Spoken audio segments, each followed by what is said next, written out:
Discuss करते हैं year 2026 predictions for Gemini ascendant people जिनका जेमिनी लगन है, जिनके यहाँ पर 3 नंबर लिखा हुआ है। देखिए, गोचर के हिसाब से बात करूंगा, 4 मेजर प्लैनेट्स का गोचर मैं डिस्कस कर रहा हूँ, उस हिसाब से आपका ईयर कैसा रहेगा। शनि मेजर प्लैनेट है जो आपका 10वें स्थान पर गोचर कर रहा है। काल पुरुष की कुंडली के हिसाब से शनि नेचुरल लॉर्ड है 10th हाउस का। सो शनि आपको इन 2.5 सालों में काफी स्ट्रगल करवाएगा। अगर आप चाहते हो आपका स्टेटस बड़ा हो, तो if you want to rise, ठीक है, rise like a phoenix through the ashes, आपको रगड़े दिलवाएगा शनि। अगर आप रगड़े खाने के लिए तैयार हैं तो डेफिनेटली आपका स्टेटस राइज होना ही होना है, क्योंकि 10वें स्थान पर कैप्रिकॉन राशि पड़ती है और कैप्रिकॉन राशि का जो मोटिव है वो ऐसा है कि जैसे कीचड़ में कमल उगता है ना, तो आपको कमल की तरह खेलना है तो पहले कीचड़ आपको खाना पड़ेगा, सूंघना पड़ेगा, उसमें चलना पड़ेगा। तो ये ध्यान रखना, अगर आप तैयार हो तो डेफिनेटली आपके 2.5 सालों में आपका स्टेटस ये ऊंचा करेगा ही करेगा।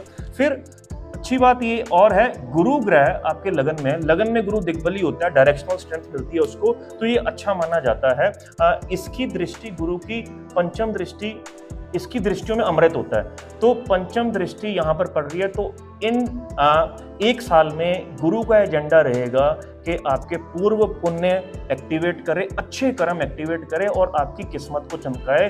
गुरु की दृष्टि 9वीं आपके 9वें स्थान पर पड़ेगी, तो 9th हाउस में पड़ रही है, तो एक लंबी रिलीजियस यात्रा पे भी डेफिनेटली ये आपको लेकर जा सकता है। इसने ये चीजें एक्टिवेट कर दी हैं। अब होंगी या नहीं होंगी वो आपकी कुंडली में बाकी ग्रह क्या कह रहे हैं, उनकी किस ग्रह की दशा महादशा चल रही है, उस हिसाब से हम प्रेडिक्शन करेंगे। अगर आप अपनी कुंडली डिटेल में चेक करवाना चाहते हो तो डिस्क्रिप्शन पे लिखे नंबरों पे आप कांटेक्ट करिए। चलिए आगे बढ़ते हैं।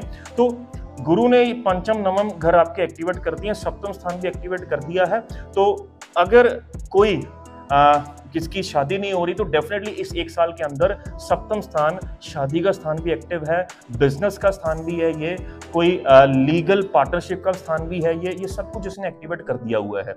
उसके बाद अब बात करें राहु और केतु का गोचर जो है, राहु 9वें स्थान पर जब गोचर करता है, अगेन ये लंबी रिलीजियस यात्रा को ये मोहर लगाता है। गुरु ग्रह भी मोहर लगा रहा है और राहु महाराज भी मोहर लगा रहे हैं। एक चीज आपको बस बताना चाहूंगा, अगर आप चाहते हो ये सारी अच्छी चीजें आपकी इन साल, 1.5 साल, 2.5 साल में एक्टिवेट के अलावा आपकी पूरी भी हो, तो मैं एक आपको रेमेडी देना चाहता हूँ। राहु महाराज जब भी 9वें स्थान पर गोचर करते हैं या स्टैटिकली पड़े होते हैं, तो आप ना अपनी जिसे कहते हैं भक्ति का बखान कीजिए, मतलब आप शो ऑफ करके भक्ति करिए, क्योंकि राहु